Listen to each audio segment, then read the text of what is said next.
آج کی ویڈیو میں آپ کے ساتھ ایک امپورٹنٹ ٹاپک پر ڈسکشن ہوگی، میٹفارمن یعنی گلوکوفیج کی گولی پولیسسٹک اوویرین سنڈروم کے ٹریٹمنٹ کا ایک بہت امپورٹنٹ پارٹ ہوتی ہے، بٹ انفارچونیٹلی اس کے کچھ سمٹمز آتے ہیں، کچھ سائیڈ ایفیکٹس آتے ہیں جو کہ کچھ لوگوں کے لیے انبیئریبل ہو سکتے ہیں، اور بہت سارے لوگوں کا یہ کویسچن ہوتا ہے کہ یہ دوائی تو شوگر پیشنٹس کو دی جاتی ہے اور ہمیں تو شوگر نہیں ہے، ہمیں یہ کیوں پریسکرائب کی جا رہی ہے۔ تو بیسیکلی آج آپ کو بتایا جائے گا کہ پی سی او ایس کے ٹریٹمنٹ میں گلوکوفیج یا میٹفارمن کیوں دی جاتی ہے، اس کے کیا سائیڈ ایفیکٹس ہو سکتے ہیں آپ کو، اور آپ کو ان سائیڈ ایفیکٹس سے کیسے ڈیل کرنا ہے۔ ویڈیو کمپلیٹ دیکھیے گا، اور اگر آپ میرے چینل پر نئے ہیں تو چینل کو لازمی سبسکرائب کیجیے گا، بیل آئیکن کو لازمی پریس کیجیے گا تاکہ ایسی انفارمیٹو ویڈیو کا نوٹیفیکیشن آپ کو آسانی سے ملتا رہے۔ السلام علیکم، welcome to my YouTube channel, this is me doctor Abeera Ali, I am a gynaecologist.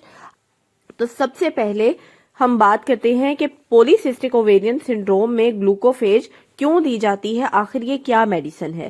میٹفارمن کے نام سے یہ کامنلی پاکستان میں آتی ہے۔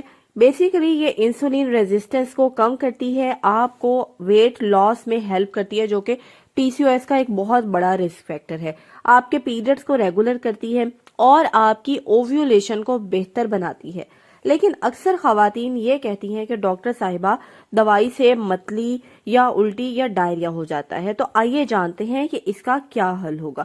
گلوکوفیج کی جو عام سائیڈ ایفیکٹس ہیں نا، تو شروع کے دنوں میں جو آپ کو علامات آ سکتی ہیں ان میں نوزیا، وامٹنگ، پیٹ میں گیس کا ہونا یا ایبڈومینل پین کا ہونا، ڈائریا کا ہونا، آپ کو بھوک کا نہ لگنا اور منہ میں عجیب سا ذائقہ آنا، یعنی کہ آپ کو منہ میں ٹیسٹ عجیب سا آتا ہے، آفٹر ٹیسٹ عجیب سا رہتا ہے اور کچھ بھی کھانے کو دل نہیں کرتا۔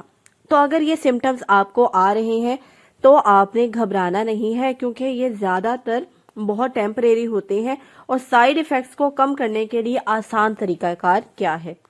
نمبر 1 پہ تو یہ کہ آپ نے دوا ہمیشہ کھانے کے بعد لینی ہے، یعنی جیسے ہی آپ نے میل لیا ہے ساتھ ہی آپ نے ٹیبلٹ لے لینی ہے۔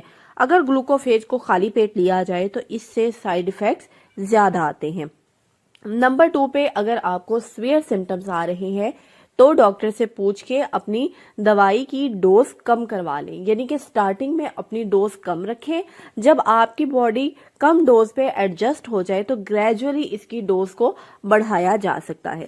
جیسے 500 mg کی ایک ٹیبلٹ ہوتی ہے تو سٹارٹنگ میں آدھی گولی صبح آدھی گولی شام، یا 250 mg والی گولی صبح اور 250 mg والی گولی میٹفارمن کی شام کو سٹارٹ کی جا سکتی ہے۔ گریجولی جب ہم اس کو بڑھاتے ہیں تو سائیڈ ایفیکٹس کم آتے ہیں۔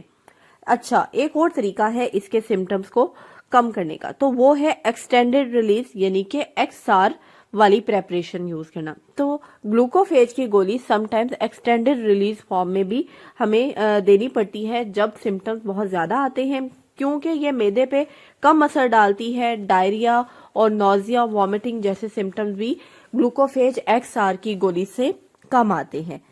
نمبر 4 پہ ایک بات کا آپ کو خیال رکھنا ہے، وہ ہے کاربوہائیڈریٹ انٹیک آپ نے کم کرنی ہے۔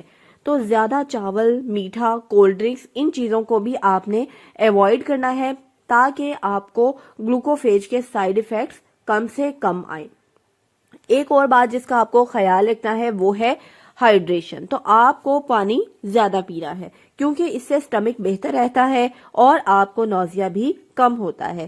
کن چیزوں سے آپ کو پرہیز کرنا ہے؟ آپ کو فاسٹ فوڈ سے، چکنائی والی غذاؤں سے، بہت زیادہ میٹھے سے، اور خود سے ہی گلوکوفیج کی ڈوز کو بڑھانے یا کم کرنے سے ایوائڈ کرنا ہے۔ اور کب آپ نے فوراً ڈاکٹر سے رابطہ کرنا ہے؟ اگر آپ کو شدید الٹی یا کنٹینیوس ڈائریا ہو رہا ہے، یا بہت زیادہ ویکنس ہو رہی ہے، یا آپ کو دوائی بالکل ہی ٹالریٹ نہیں ہو رہی، تو آپ نے ڈاکٹر سے فوری رابطہ کرنا ہے تاکہ وہ اس کو دیکھیں کہ اس کے کوئی آلٹرنیٹیو اگر آپ کو میڈیکیشن دی جا سکتی ہے تو آپ کو دوائی چینج کر دیں۔ تو پولیسسٹک کی جو ہر پیشنٹ ہوتی ہے نا، وہ ایک جیسی نہیں ہوتی۔ کسی کو گلوکوفیج بالکل فوراً ہی سوٹ کر جاتی ہے اور کوئی بھی سائیڈ ایفیکٹ نہیں آتا، لیکن کچھ لوگوں کو ٹائم لگتا ہے، اور وقت کے ساتھ اور پیشنٹس کے ساتھ اور صحیح طریقہ کار سے بڑی سکسیسفلی وہ گلوکوفیج کو ایڈجسٹ کرنا شروع کر دیتے ہیں۔ اپنا بہت سا خیال رکھیے گا اور مجھے دعاؤں میں یاد رکھیے گا۔ اللہ حافظ۔